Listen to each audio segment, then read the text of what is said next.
In today's video, I'm going to teach you how to make a responsive website in Wix 2026, step by step. To get started, head over to Wix and open the platform in your browser.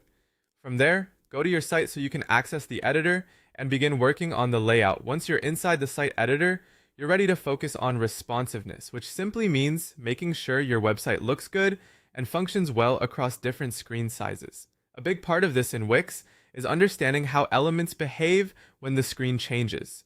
One important option is scale proportionally. When an element is set this way, it adjusts its size based on the width of the screen. This is especially useful for sections, images, and content blocks that should grow or shrink smoothly to match the device being used. It helps maintain a balanced design without forcing you to manually resize everything for every screen. Another option you'll see is fixed sizing. With fixed elements, items like icons, buttons, or other small design components keep their exact pixel dimensions. This can be helpful when you want certain items to remain consistent and readable, no matter what device someone is viewing the site on. The key here is knowing when to let something scale and when to keep it fixed, because that choice can make a big difference in how polished your site feels. Next, go to the top of the editor and click through the desktop, tablet, and mobile icons.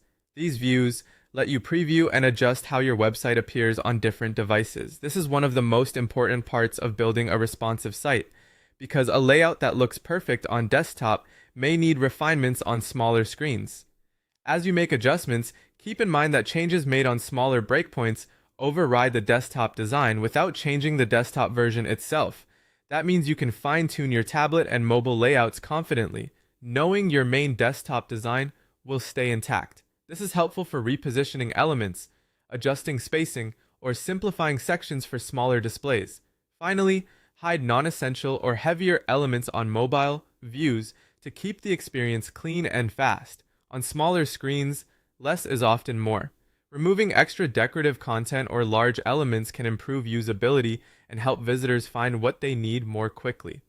By moving through each device view and making thoughtful adjustments, you can create a Wix website that feels responsive, professional, and easy to use on any screen.